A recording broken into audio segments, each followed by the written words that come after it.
मैं सतीश ना जाने क्यों आज बहुत खुश था। मेरी और माया के विवाह की आज 10वीं एनिवर्सरी थी। शादीशुदा जीवन के ये 10 वर्ष मेरे लिए किसी चुनौती से कम ना थे, क्योंकि इन सालों में अपने शादीशुदा जीवन को सफल बनाने के लिए मैंने कसर नहीं छोड़ी थी। खुशी इस बात की भी थी कि मैं अपनी पत्नी माया को भी अपने रंग में ढालने में सफल हो गया था। इन चंद वर्षों में मैं यह भी समझ गया कि बचपन में बच्चों के दिए गए संस्कारों को बदलना कितना कठिन होता है। आपको बता दूं कि माया, जिसे मैं प्यार से मन्नू पुकारता, यानी मेरी पत्नी माया, मेरी बचपन की दोस्त थी।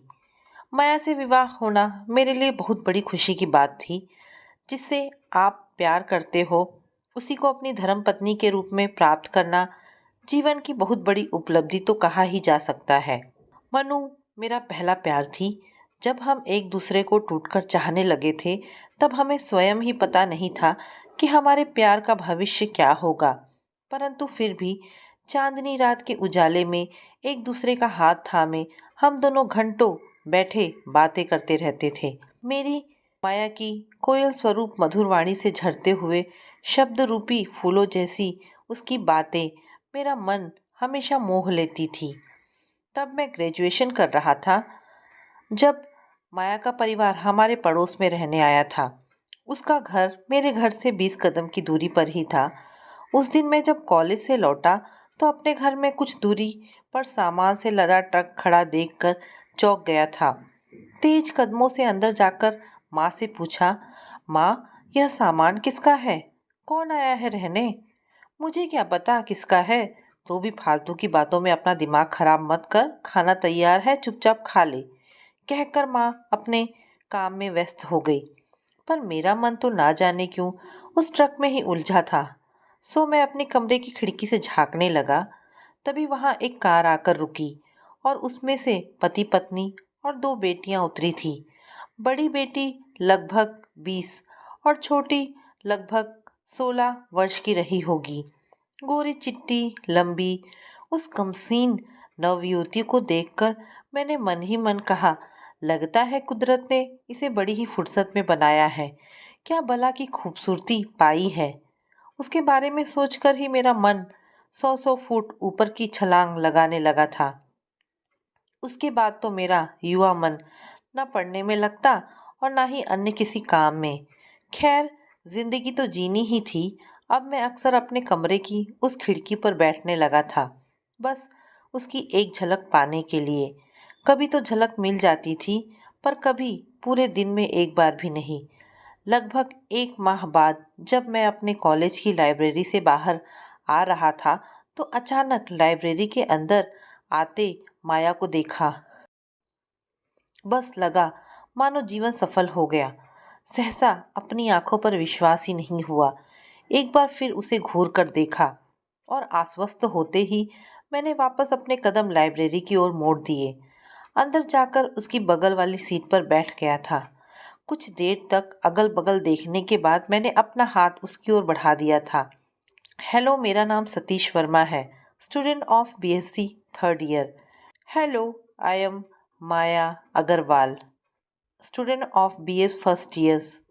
अभी कल ही मेरा एडमिशन हुआ है। उसने मुझे अपना परिचय देते हुए सकुचाते हुए कहा था। पापा के ट्रांसफ़र के कारण मेरा एडमिशन कुछ लेट हुआ है। क्या आप नोट्स वगैरह बनाने में मेरी कुछ मदद कर देंगे? क्यों नहीं, एनी टाइम। वैसे मेरा घर तुम्हारे घर के नज़दीक ही है, मैंने 2 कदम आगे रहकर कहा था। और इस तरह हमारी पहली मुलाकात हुई थी। नोट्स के आदान प्रदान के साथ ही हम कब एक दूसरे को दिल दे बैठे थे, हमें ही पता नहीं चला था। ग्रेजुएशन के बाद मैं राज्य प्रशासनिक सेवा की तैयारी करने लगा था और वह पोस्ट ग्रेजुएशन की। उससे मिलना तपती धूप में एसी की ठंडी हवा का एहसास कराता था। 2 वर्ष की कड़ी मेहनत के बाद मेरा चयन जिला खाद्य अधिकारी के पद के लिए हो गया था।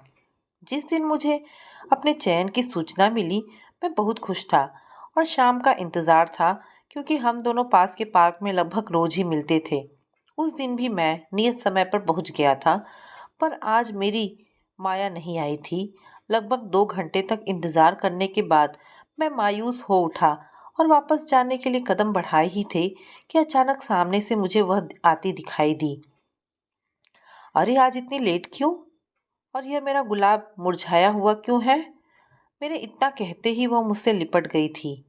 सतीश, हम अब इतने आगे आ गए हैं कि अब तुम्हारे बिना जीना मुश्किल है। मेरे घर वाले शादी की बातें कर रहे हैं। क्या तुम मुझे अपनाओगे? मन्नू ने बिना किसी लाग लपेट के मेरे सामने शादी का प्रस्ताव रख दिया था और मैं हतप्रभ सा उसे देखता ही रह गया था। हाँ हाँ, क्यों नहीं, मैं कब तुम्हारे बिना रह पाऊंगा मेरी मन्नू, कहकर मैंने उसे अपने सीने से लगा लिया था। उसके बाद मेरा सर्विस ज्वाइन करना और मनु के पापा का ट्रांसफ़र पास के ही शहर में होना, सब कुछ इतनी जल्दी में हुआ कि कुछ सोचने समझने का टाइम ही नहीं मिला। मैं और माया फ़ोन के माध्यम से एक दूसरे के संपर्क में अवश्य थे। मैंने अपनी पत्नी के रूप में सिर्फ माया की ही कल्पना की थी। नौकरी ज्वाइन करने के बाद जब पहली बार मैं घर आया तो माँ ने मेरी शादी की बात की। मैं अपनी माँ से बचपन से ही हर बात शेयर करता रहा था, सो माँ से अपने दिल की बात कह डाली। मम्मी, मैं और किसी से शादी नहीं कर पाऊंगा और जिससे करूंगा आपकी अनुमति से ही करूंगा। कौन लोग हैं वे और क्या करते हैं? किस जाति और धर्म की हैं? यह माँ ने कुछ अनमने से स्वर में पूछा था। जब मैंने उन्हें अपने पड़ोसिन की याद दिलाई तो वे बोली, अच्छा, वह अग्रवाल परिवार की बात कर रहे हो तुम, उनकी छोटी बेटी को? मैंने देखा है क्या? उसके परिवार वाले तैयार हैं। अपने परिवार वाले को, अपने परिवार वालों को माया स्वयं संभालेगी। माँ, आप तो अपनी बात कीजिए। तुम्हें तो पता है कि तुम्हारे पापा और मेरे लिए केवल तुम्हारी पसंद ही मायने रखती है, इसके अलावा और कुछ नहीं। हमें तुम पर पूरा भरोसा है कि तुम्हारी पसंद गलत नहीं होगी। माँ की बातें सुनकर मैं प्यार से अभिभूत हो उनके गले लग गया था।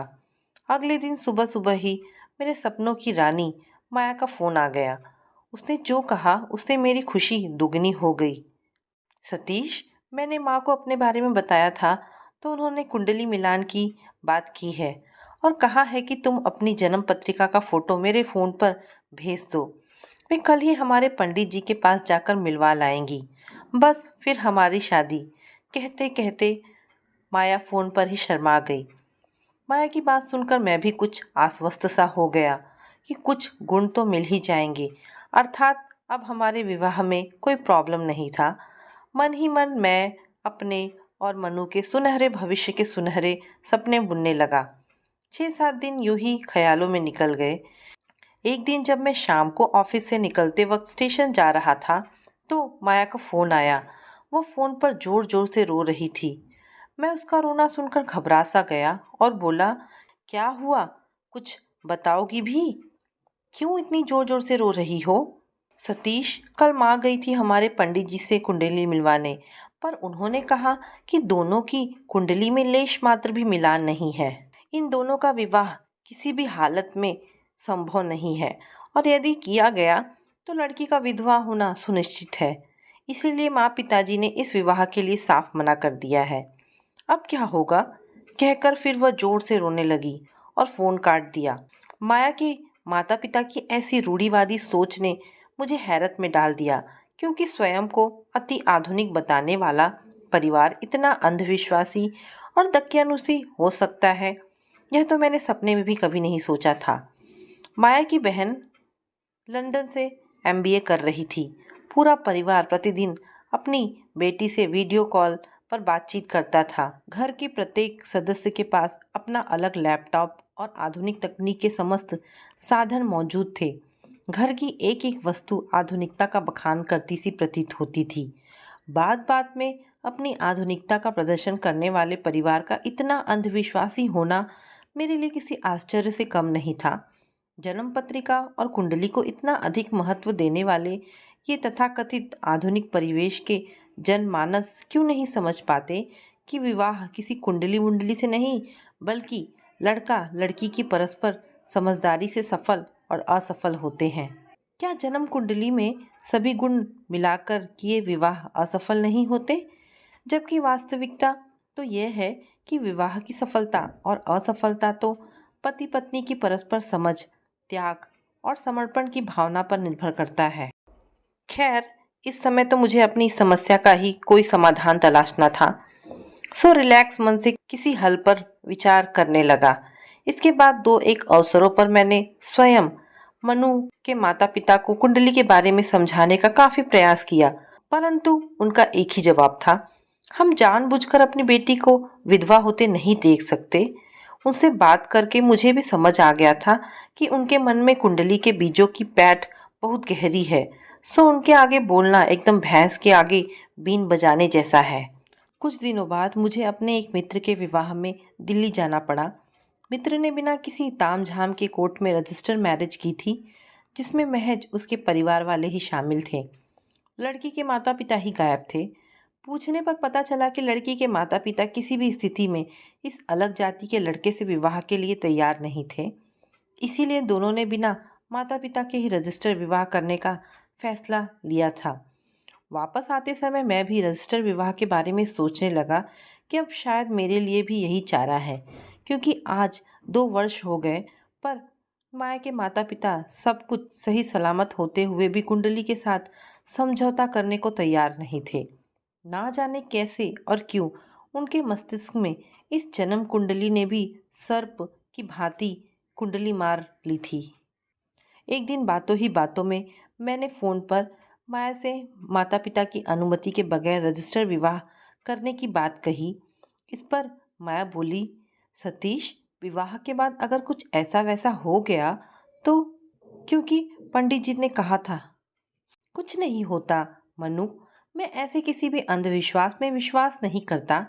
मैंने ऐसे कितने ही जोड़े देखे हैं जो पूरी तरह कुंडली मिलने के बाद भी ताउम्र लड़ते झगड़ते और एक दूसरे से असंतुष्ट ही रहते हैं।